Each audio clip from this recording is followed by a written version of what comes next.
तो नींद का सुख अगर आप नहीं लेते तो दूसरे दिन काम करने का बल भी नहीं रहेगा। नींद की विश्रांति तुम्हारे शरीर को, मन को बल देती है, तो तुम्हारी विश्रांति तुमको ऐसा बल देगी कि तुम्हारे आगे स्वर्ग का सुख भी नन्हा हो जाए। स्वर्ग के सुख का के भी कोई महत्व नहीं रहता है, ऐसा तुम सच्चा सुख पाने के अधिकारी हो। मनुष्य जीवन स्वर्ग में तो सुख वैभव है, इतनी बुद्धि उसमें रम जाती है कि आत्म सुख का ज्ञान सुनने का मौका ही नहीं मिलता।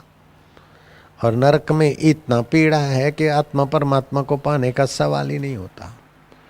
मनुष्य जीवन है मुक्ति के लिए, मनुष्य जीवन है विश्रांति के लिए, मनुष्य जीवन है आत्मा परमात्मा का सुख पाने के लिए। कोई गडरिया को प्रिंसिपल बनाएगा क्या? अनपढ़ आदमी को कोई प्रिंसिपल की पोस्ट में भेजेगा क्या? चौथी क्लास वाले को प्राइम मिनिस्टर भी चाहे तो आईएएस ऑफिसर की डिग्री पे नहीं बिठा सकता। क्या ख्याल है? जिलाधीश की कुर्सी पर पीएम भी चाहे तो 7वीं पढ़े हुए को नहीं बिठा सकता, योग्य व्यक्ति को बिठाएगा।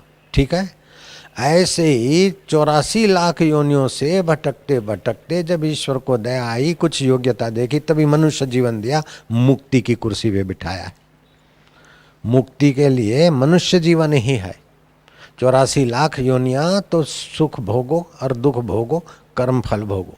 यहाँ सुख दुख के सिर पर पैर रख के परमात्मा को पालो, ये मनुष्य जीवन में हो सकता है, और जगह कभी कहीं संभव ही नहीं है। कहीं कहीं दिखा तो अपवाद रूप में अगले जन्म का कोई पुण्य था।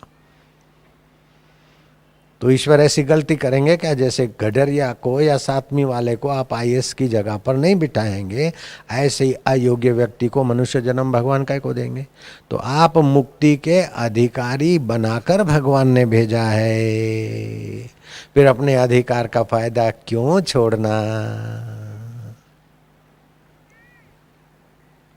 मनुष्य जन्म आत्मविश्रांति पाने के लिए ही भगवान ने दिया है। लेकिन इसमें क्या है कि इसको जानने का रास्ता बड़ा बड़ा सूक्ष्म है, बड़ा रपीला है, पेचीला है। इसी बात को श्री कृष्ण कहते हैं, मनुष्याणाम सहस्त्रेषु, हजार हजार मनुष्य शरीर धारण करके अपने अधिकार का फायदा नहीं उठाते, उसमें कोई कोई विरला चलता है। इधर उन हजार हजार चलने वालों में भी कोई विरले ठीक से अंतःकरण की शुद्धि की सिद्धि पाते हैं, और उनमें से कोई विरला जिसको आत्मज्ञानी गुरु मिल जाता है, वही मेरे को वास्तविक में जानता है, बाकी सब रह जाते हैं।